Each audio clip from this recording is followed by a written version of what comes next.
یہودیوں کا ایجنٹ کبھی بھی امریکہ کو ایبسولوٹلی ناٹ نہیں کہہ سکتا.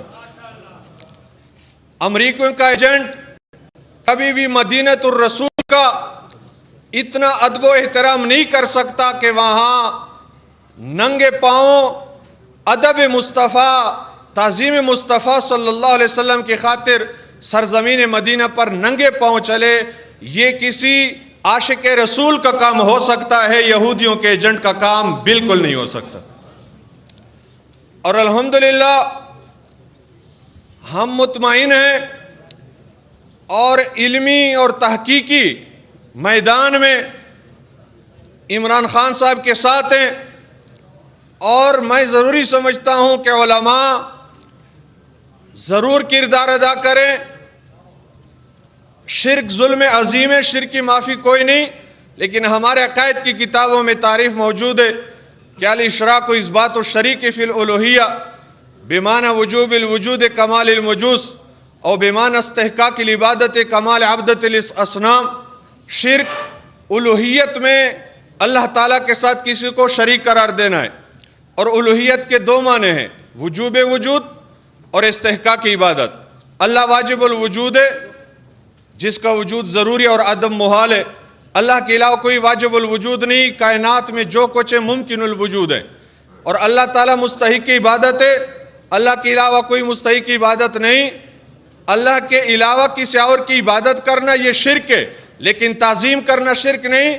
اگر عمران خان صاحب نے تعظیم کے خاطر بابا فرید الدین گنج شکر کے چوکٹ کو بوسہ دیا تو یہ بوسہ تعظیمی ہے، اور یہ شریعت کے اصولوں کے مطابق بالکل شرک نہیں.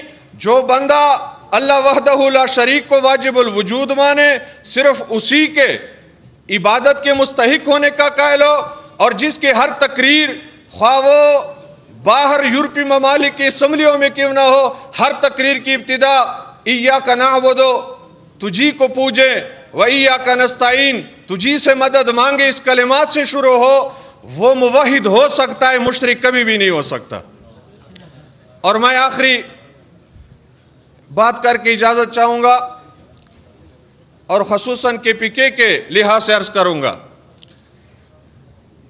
کہ جو لوگ سیاسی بصیرت رکھتے ہیں، وہ علماء ہیں یا مشائخ ہیں یا ہمارے عوام ہیں، اور جس شعبے سے تعلق رکھتے ہیں، وہ عمران خان کا کوئی احسان نہ مانے، کوئی کمال نہ مانے، اس کا کوئی وصف نہ مانے، اس کے کسی درجے کا بھی احسان کا قائل نہ ہو.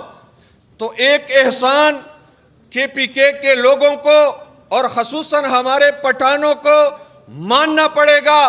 اگر سینے میں دل ہے اور دل کے اندر انصاف ہے، سر کے اندر دماغ ہے اور دماغ کے اندر عقل ہے، اور تعصب سے پاک ہے، تو تمام تر تعصبات سے قطع نظر کر کے اگر کوئی بندہ براہ انصاف سوچے گا تو KPK میں ایک جماعت جو دین کے نام پر، ہم پٹھانوں کے دین کے ساتھ جو محبت ہے اس کو استعمال کر کے نہ ہمارے دین کے کام آئے وہ لوگ، نہ ہمارے دنیا کے کام آئے.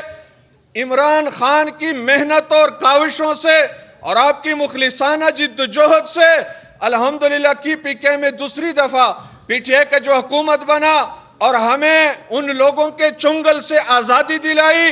اگر ہم شانہ بشانہ اس جماعت کے کڑے رہ گئے، انشاءاللہ العزیز ان لوگوں کا جنہوں نے ہمیں دھوکے پہ دھوکہ دیا، مذہبی کارڈ ہمیشہ استعمال کیا، اسلام کے نام پر ہمیں لوٹا، اور ووٹ کو جنت کا ٹکٹ قرار دے کے کہ جو ہمیں ووٹ دے گا وہ جنت جائے گا، جو ہمارے خلاف ووٹ دے گا وہ بس جہنم پہنچ گیا، اس قسم کی تقریریں کر کے اور ہمیں بود اور بے وقوف بنا کے جن لوگوں نے ہمیں آباء و اجداد سے برسوں سے لوٹا، پہلے آزادی عمران خان نے ہمیں ان لوگوں سے دلائی. یہ عمران خان کا ہم پر اتنا بڑا احسان ہے کہ ہم اس کا بالکل شکریہ ادا نہیں کر سکتے. ہم الحمدللہ ان کے ساتھ ہیں، اور یہ علماء مشائخ کی بابرکت محفل ہے، انشاءاللہ ان کی دعائیں بھی ان کے ساتھ ہیں.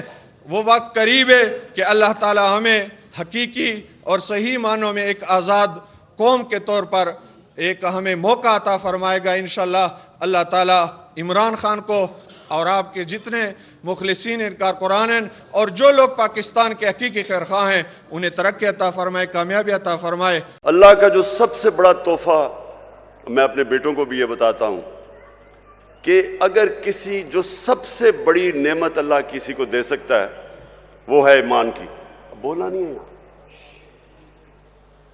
وہ ہے ایمان کی۔ اگر ایمان انسان کو دے دیتا ہے، میری نظر میں، پھر سے میں ایک اسکالر نہیں اپنی حیثیت سے بات کر رہا ہوں، وہ انسان کو آزاد کر دیتا ہے۔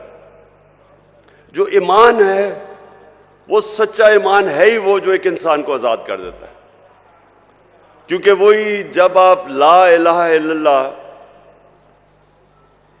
آپ کے دل میں جب اللہ ایمان ڈال دیتا ہے اس کا مطلب ہی کچھ اور ہو جاتا ہے بنسبت کہ آپ ہم دنیا میں نے بڑے مسلمان دیکھے ہیں کلمہ بھی پڑھتے ہیں لیکن وہ ان کو آزاد نہیں کرتا۔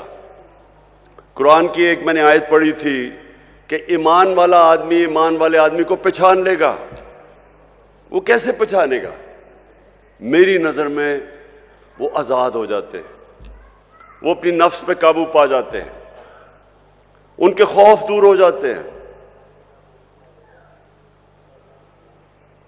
وہ لالچ کو کنٹرول کر لیتے ہیں، پیسے کو استعمال کرنا سیکھتے ہیں، پیسے سے استعمال نہیں ہوتے۔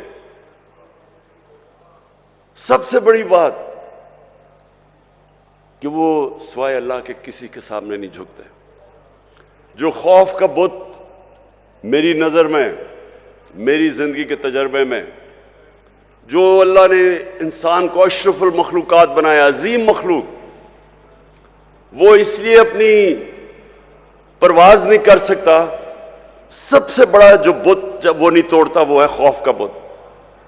مرنے سے میں ڈرتا ہوں، میں ظالم کے سامنے نہیں کھڑا ہوتا، میں نوکری کر رہا ہوں، میں اپنے ضمیر کے خلاف جاتا ہوں کہ میری نوکری نہ چلی جائے۔ میں تو اس کو بھی شرک سمجھتا ہوں۔ جدھر آپ اپنے ضمیر کا سودا کرتے ہیں اور رائے حق سے ہٹتے ہیں، میری نظر میں تو وہ بھی شرک ہے۔ پیسے کی پوجا کرنا، پتہ ہے کہ میں چوری کر رہا ہوں، کرپشن کر رہا ہوں، لیکن میں ہر چیز جسٹیفائی کر لیتا ہوں کہ جی میرے گھر میں پیسہ نہیں تھا اس لیے چوری کر رہا ہوں۔ میں نے تو زندگی میں لوگوں کو ہر چیز کو جسٹیفائی کرتا دیکھا ہے، قتل کو بھی وہ جسٹیفائی کر دیتے ہیں، کرپشن کو، قتل کو، جھوٹ کو، زنا کو، سب کو جسٹیفائی انسان کر سکتا ہے۔ تو جو ایمان ہوتا ہے وہ انسان کو بدل دیتا ہے، وہ اصل میں انسان کا جو قبلہ ہے وہ صحیح قبلہ آ جاتا ہے، اس کا ڈائریکشن زندگی کا بدل جاتا ہے۔ وہ بجائے دنیا میں رہنے کے وہ اپنی آخرت کی فکر کرنی شروع کر دیتا ہے، اور وہ پھر اس کا کیریکٹر بھی بدلنا شروع ہو جاتا ہے۔ کبھی بھی انسان کا کیریکٹر نہیں بدلتا میری نظر میں، جب صرف ایمان ہی کیریکٹر بدل سکتا ہے انسان کا۔ تو یہ میں سمجھتا ہوں سب سے بڑی نعمت ہے اللہ کی۔